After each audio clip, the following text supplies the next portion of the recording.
Hi, and welcome to How to Get Your Shit Together with me, Sue Wright. I am currently sitting in my horse's shelter. They are stood in front of me munching hay, so you may hear the odd funny noise. What we're going to talk about today is you. We're going to try and figure out who you are. Now, you may never have given it a thought. You might just think, well, I am who I am. This is me. I'm mum. I'm office worker. I'm business entrepreneur. You know, you might just sort of have one label for yourself. And that's the thing I hate, is labels. Putting labels on people. You may find that you're actually doing something that doesn't really sit well with you. You know, you may find that you don't really like being the caregiver. You might find that you get resentful of it, and that's fine. Because what we've got to try and do is figure out who the hell we are in the first place, and then work towards our strengths, okay? So as you're going through the day, what I'd like you to try and do is just recognise when you get to a point in your day when you're doing something and it really kind of revs you up, gets your soul buzzing, you know, really feel good about it. And also those times when you feel a bit shit and you really can't be bothered doing what you're supposed to be doing. You know, something that really grates you, you start to get a little bit even grouchy about it, really. Because it's just starting to play around with who you are and figuring out, you know, which bits of you need to be nurtured and which bits of you need to be recognised as being a little bit uncomfortable. So there are many different ways of figuring out who you are. Obviously, the first one is, like I've just said, you taking the time to pay attention to what's going on through your day. And I think we've got this kind of misconception that we have to be all of these different things and we have to be good at it all. You know, we have to be the perfect partner, we have to be the perfect employee or employer, we have to be the perfect housekeeper, the perfect cook, the whole thing. But it's bollocks, pardon my language. You know, we are good at what we're good at. I am rubbish at being a tidy person. Absolutely dreadful. But I'm good at other stuff. You know, every now and again I'll blitz the house and blitz the horses' field shelter and stuff. But, you know, generally I'm not very tidy. But that's who I am. My brain's too busy doing other stuff.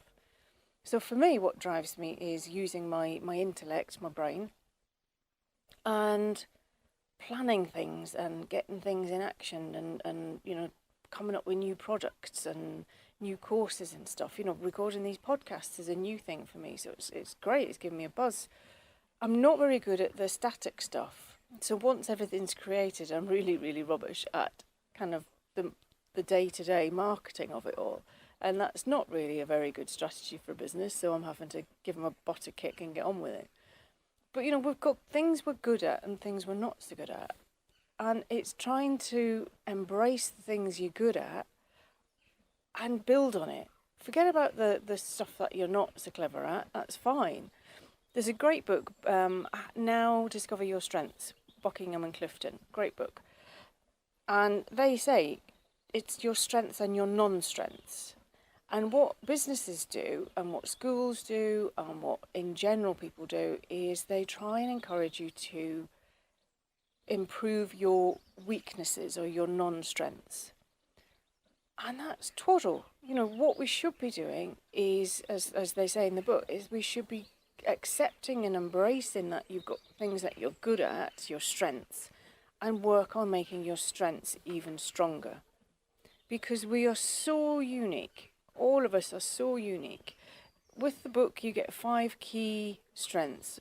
Mine, if you're interested, were strategic, empathy, futuristic, learner, and achiever. And with that, there's so many combinations of all the different strengths that are listed in the book that there, you know, of all the billions of people on the planet, there's so many different versions.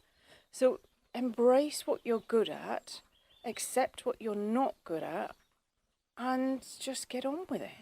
But like I say, take some time as you're going through the day to work on your strengths, to acknowledge what you're good at.